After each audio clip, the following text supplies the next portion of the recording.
रोहित मारवा की दादी काफी समय से बीमार थी। डॉक्टर अमृता से अपॉइंटमेंट लेने की काफी नाकाम कोशिशें कर चुका था रोहित। अब उसके पास मौका था डॉक्टर अमृता से फेस टू फेस मिलने का। रोहित ने अपने स्वीट से बाहर निकलते हुए होटल रिसेप्शन को फोन लगाया। सिस्टम में चेक करके मुझे तुरंत बताओ, क्या डॉक्टर अमृता ने हमारे होटल में चेक इन किया है? मैं अभी नीचे आ रहा हूं, this is urgent. Doctor Amrita हमारे होटल में है और हमें उसे ढूंढना है। Hotel paradise ballroom. शाम के 6 बज चुके थे। बॉलरूम में एक एक करके कुणाल के सारे दोस्त आने लगे थे। मनाली के नामचीन परिवारों के बच्चे कुणाल के दोस्त थे। इनमें से ज्यादातर यंगस्टर्स रोज किसी ना किसी पार्टी में जाने के आदी थे। महंगे कपड़े, जूते, लेटेस्ट फैशन की नुमाइश करने का इससे अच्छा मौका कहां मिल सकता था। लड़के अपनी घड़ियां, फोन और गैजेट्स शो ऑफ करने में लगे थे। लड़कियां अपने डिजाइनर ड्रेसेस और ज्वेलरी दिखाकर एक दूसरे को जलाने की कोशिश कर रही थी। ऐसे में अनिका कामिनी को ढूंढती हुई बॉलरूम में आई। सिंपल जीन्स और कुर्ती में भी अनिका की खूबसूरती हर लड़की पर भारी पड़ रही थी। कमरे में मौजूद हर लड़के की नजर अनिका पर पड़ते ही उस पर थम गई थी। बेचारी अनिका ने बिना किसी कसूर के काफी लड़कियों की दुश्मनी मोल ले ली थी। सारे लड़के जिस तरह अनिका को देख रहे थे, उसे काफी ऑकवर्ड फील हुआ।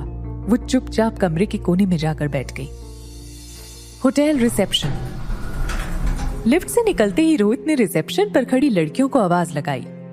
Did you find doctor Amrita in the system? एक रिसेप्शनिस्ट जो कंप्यूटर पर कुछ चेक कर रही थी, उसने कहा, sir, doctor Amrita is not our guest. Doctor Amrita नाम की किसी गेस्ट ने चेक इन नहीं किया है। रोहित ने आवाज ऊंची करते हुए कहा, how is it's possible? Check again. मेरे पास इंफॉर्मेशन है, डॉक्टर अमृता इस वक्त हमारे होटल में ही मौजूद है and I want to meet her, it's urgent. ये कहकर रोहित ने रिसेप्शन डेस्क पर मुक्का मारा।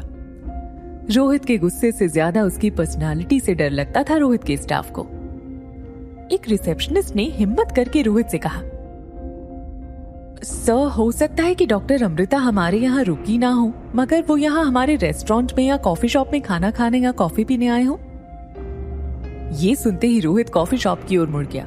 कॉफी शॉप में बैठे सारे गेस्ट को देखने लगा, मगर रोहित की परेशानी ये थी कि ना तो उसने कभी डॉक्टर अमृता को देखा था, ना ही इंटरनेट पर डॉक्टर अमृता की कोई फोटोग्राफ मौजूद थी।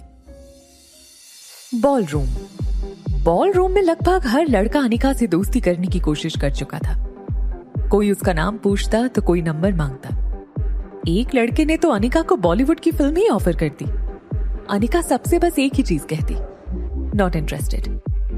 तभी वहां कामिनी अपनी दोस्त पूजा के साथ आई। कामिनी ने ऑफ शोल्डर 1 पीस गाउन पहना हुआ था। गाउन की लंबाई कुछ ज्यादा थी। कामिनी ने दोनों हाथों से गाउन को उठाया था। गले में हीरों का हार, मैचिंग ब्रेसलेट और कानों में बड़े डायमंड स्टडेड झुमके। भारत की ज्यादातर लड़कियां शादी में इतना नहीं सजती होंगी जितना कामिनी इस पार्टी के लिए सज के आई थी। कामिनी को इस रूप में देखकर सारे फ्रेंड्स चौंक गए। लोग तरह तरह के कमेंट करने लगे। किसी ने कहा, क्या बात है कामिनी, आज कुछ स्पेशल है क्या? तो किसी ने कहा, कोई हमें भी बताओ किस बात की पार्टी है आज? कहीं आज तुम दोनों कोई बड़ा अनाउंसमेंट तो नहीं करने वाले?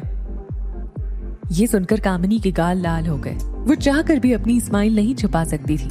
कामिनी ने दोनों हाथ उठाकर सबसे शांत रहने की रिक्वेस्ट की और कहा, थोड़ी देर रुक जाओ, सब कुछ पता चल जाएगा, तब तक पार्टी एंजॉय करो।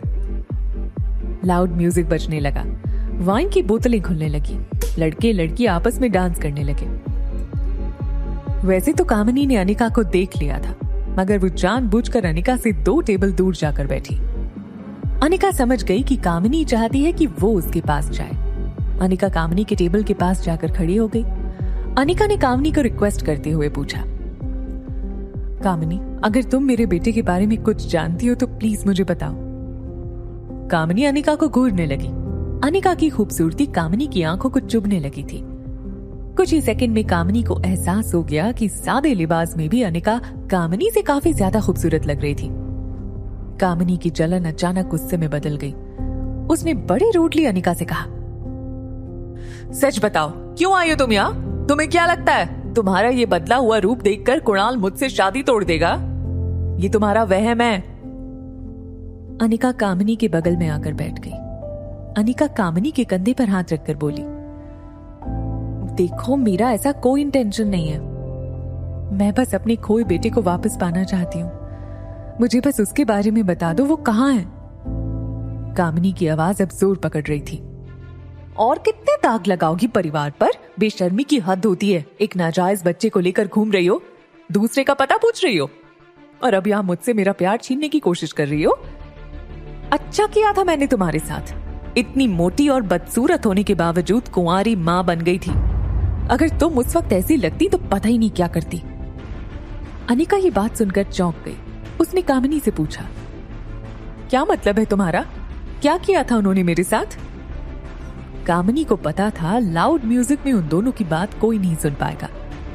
कामिनी ने ग्लास में से जूस का सिप लिया और बड़े कैजुअल अंदाज से बोली, मेरी माँ ने तुम्हें कुछ इंजेक्शंस दिए थे जिससे तुम्हारे शरीर में हार्मोनल इम्बैलेंस हो गया और तुम एक बदसूरत मोटी हो गई। ये बात सुनकर अनिका को एक पल ऐसा लगा कि कामिनी की जान ले लूं। सौतेली बेटी होने की कोई इतनी बड़ी सजा कैसे दे सकता था? अनिका के चेहरे का रंग उठते देख कामिनी को मजा आने लगा था। जले पर नमक छिड़कते हुए कामिनी ने कहा, मगर तुम्हारा मन नहीं बदल पाई मेरी माँ। इतनी मोटी और बदसूरत होने के बावजूद पता नहीं किस आवारा के साथ रात बिता कर आई थी। शी, तुम्हें तो सौतेली बहन कहने में भी शर्म आती है। अब जाओ यहाँ से, कुणाल दोबारा तुमसे रिश्ता नहीं जोड़ेगा। अनिका को ये सारी बातें तीर की तरह चुभ रही थी, मगर वो सब कुछ बर्दाश्त करती गई क्योंकि उसे उसके बच्चे तक पहुंचने का कोई क्लू चाहिए था। वो फिर से कामिनी को गिड़गिड़ा कर पूछने लगी, देखो कामिनी, तुम्हें कुछ भी पता है मेरे बेटे के बारे में तो प्लीज बताओ मुझे। मैं तुम्हारे आगे हाथ जोड़ती हूँ। अनिका की तड़प उसकी आंखों और उसके शरीर में साफ दिखाई दे रही थी। वो कांपते हाथों से कामिनी के आगे गिड़गिड़ाने लगी। गलती से जूस का ग्लास कामिनी के कपड़ों पर उलट गया। कामिनी अपना गाउन झटकते हुए खड़ी हुई। You stupid woman! Stay away from me! मैं जानती हूँ तुम यहाँ किस मकसद से आई हो। Get out of here! कामिनी ने अनिका को धक्का मारा। अनिका जमीन पर गिरी। उसे तो नहीं लगी, मगर उसका फोन टूट गया। तेज म्यूजिक में भी कामिनी की बातें काफी लोगों ने सुनी।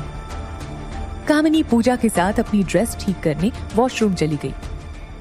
तभी अचानक बॉल रूम की लाइट्स ऑफ हो गई। मेन डोर की फॉलो लाइट शुरू हुई। जब गेट खुला तो अंदर कुणाल एक गिटार के साथ एंटर हुआ। Hotel paradise coffee shop. Coffee shop में रोहित हर टेबल पर जाकर डॉक्टर अमृता के बारे में पूछ चुका था, मगर उसे डॉक्टर अमृता नहीं मिली। तभी उसे होटल के एक स्टाफ मेंबर ने कहा, सब 4th फ्लोर पर बॉलरूम में कुणाल डोगरा की पार्टी चल रही है, वहां जाकर चेक करें, शायद डॉक्टर अमृता कुणाल डोगरा की गेस्ट हो। ये सुनते ही रोहित बिना टाइम गवाए बॉलरूम की ओर जाने लगा। बॉलरूम में चारों तरफ अंधेरा था। स्पॉटलाइट सिर्फ कुणाल पर थी। कुणाल ने गिटार की स्विंग पर एक बार जोर से उंगलियां फेरी और सबका ध्यान अपनी ओर खींच लिया। बड़े फिल्मी अंदाज से कुणाल बोला, आज मैं अपने दिल की बात एक लड़की से कहने वाला हूं। बस आप सबका मुझे उसमें थोड़ा सा साथ चाहिए। अंधेरे में लोग आवाजें करने लगे, अरे कौन है वो लड़की, हमें भी तो बताओ। किसी ने कहा, अरे भाई जरा खुल के बोलो जो कहना चाहते हो। तो कहीं से आवाज आई, एक काम करो, कोई अच्छा सा गाना गाओ। बॉलरूम में हल्की लाल लाइट ऑन हुई। कुणाल की नजर फोन ऑन करने की कोशिश करती हुई अनिका पर पड़ी। कुणाल की उंगलियां गिटार स्ट्रिंग्स पर घूमने लगी। वो गिटार पर एक रोमांटिक धुन बजाने लगा। सब लोग सुर में ताली बजाकर और चुटकी बजाकर उसका साथ दे रहे थे। वॉशरूम से कामिनी पूजा के साथ बाहर आई। कामिनी ने देखा कि उसने कुणाल की एंट्री मिस कर दी थी। उसने अपना एक पांव जोर से जमीन पर पटका और पूजा से कहा, उस अनिका ने पूरी शाम का मजा खराब कर दिया।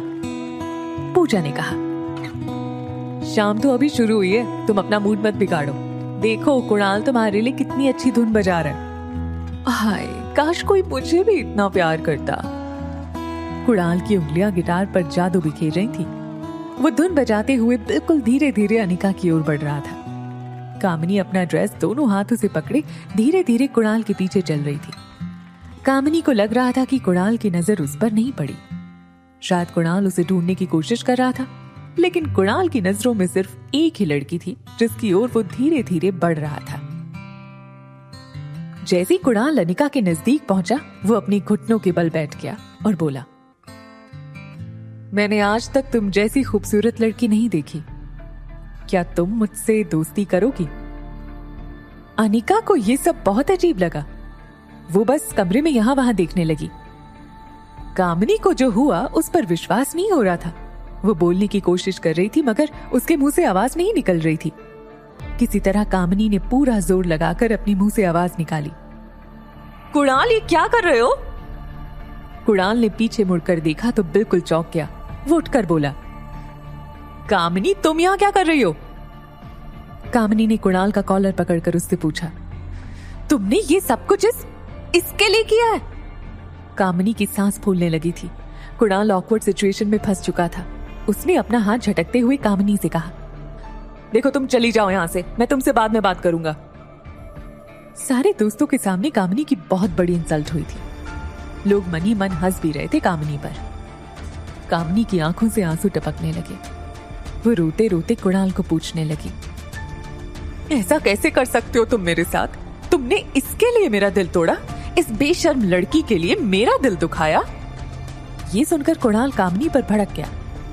Just shut up! तुम रागिनी के बारे में ऐसा कैसे कह सकती हो? जानती क्या हो तुम रागिनी के बारे में?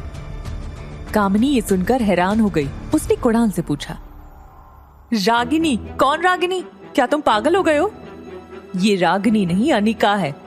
वो मोटी अनिका जिसे तुमने अभी अभी तलाक दिया है। ये सुनकर कुणाल के हाथ से गिटार गिर गया। उसने धीरे से अनिका की तरफ देखा। उसे अपनी आंखों पर यकीन ही नहीं हो रहा था कि कोई इंसान इतना कैसे बदल सकता है। कुणाल कुछ कहे या करे, उससे पहले कामिनी ने अनिका की बाजू पकड़कर उसे बॉल रूम के बीचों बीच लाकर खड़ा कर दिया और बोली, मजाक बनाकर रख दिया मेरा और कुणाल का सबके सामने, मगर अब तमाशा बनोगी तुम। आज तुम्हें वो सबक सिखाऊंगी कि दोबारा मेरी या कुणाल की जिंदगी में आने के बारे में सोच भी नहीं पाओगी। कामिनी ने अनिका को जोर से थप्पड़ मार दिया।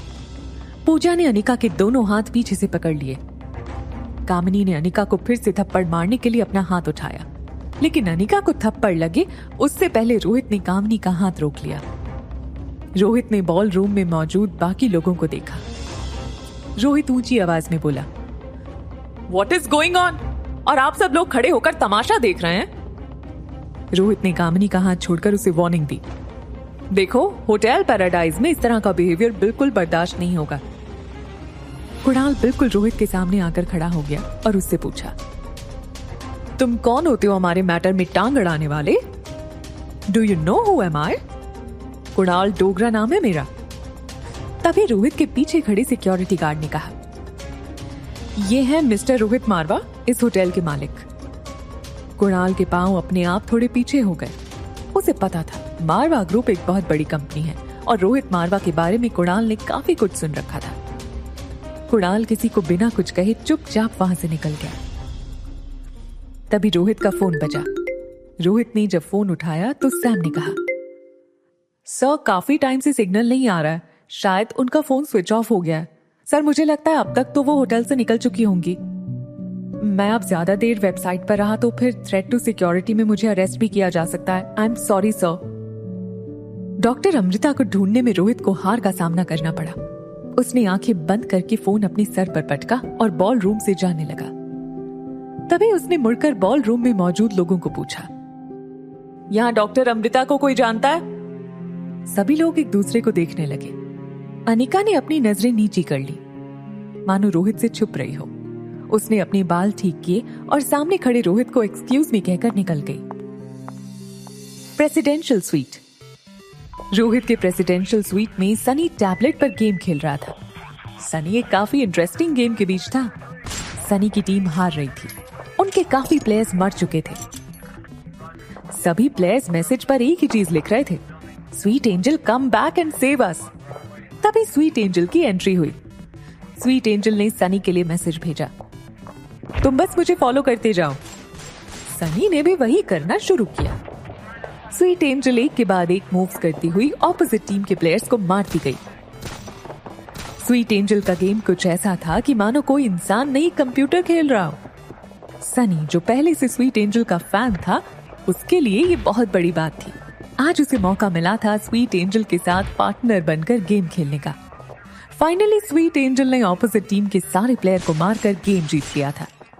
जीत पर सनी ने हवा में एक ऊंची छलांग लगाई। सनी और बाकी की टीम इतनी खुश थी मानो कोई जंग जीत ली हो। सनी ने स्वीट एंजल को गेम पर पर्सनल मैसेज किया, I am a big fan of you. आपके साथ खेलने का मौका मिला, ये मेरे लिए आज तक की सबसे बड़ी अचीवमेंट थी। आप जैसा गेमर शायद इस पूरी दुनिया में नहीं। You are the queen for us gamers. क्या मैं आपके बारे में ज्यादा जान सकता हूँ? क्या आपकी कोई पिक मिल सकती है मुझे? I am your biggest fan, please one pic, एक बार मिलो मुझे। तभी स्क्रीन पर स्वीट एंजल का मैसेज आया, if you want to meet me you have to come to Manali. ये सुनकर सनी सोफे के ऊपर खड़ा हो गया। उसने मैसेज टाइप किया, कहीं आप मजाक तो नहीं कर रहे हैं? I mean Manali too. Sunny अपनी पांव पर स्प्रिंग की तरह उछलने लगा। उसे आज अपने लक पर भरोसा नहीं हो रहा था। स्वीट एंजल का मैसेज आया, okay come to hotel paradise international. इस मैसेज के बाद सनी की सांसें रुक गईं। उसने एक साथ 100 से भी ज्यादा क्वेश्चन मार्क भेज दिए। उसे यकीन नहीं हो रहा था कि स्वीट एंजल उसके होटल में रुकी थी। उसने कांपते हाथों से फिर मैसेज किया, Which room are you staying in? I am also in Hotel Paradise International. Message type करने के बाद सनी ने अपनी आंखें बंद कर ली। उसके लिए ये मानना मुश्किल था कि ये सब सच है या उसका कोई सपना। आंखें खोलकर जब उसने स्वीट एंजल का जवाब पढ़ा, उसे यकीन हो गया कि ये कोई सपना ही है। स्वीट एंजल ने लिखा था, I am staying in the president sweet. साथ ही स्वीट एंजल ने अपनी सेल्फी निकाल कर भेजी थी। स्क्रीन पर जो सनी ने देखा वो अपनी आने वाली जिंदगी में कभी नहीं भूलने वाला था। Sweet angel, the famous internet gamer, और कोई नहीं, हमेशा शांत रहने वाला उसका भतीजा आर्यन मारवा था।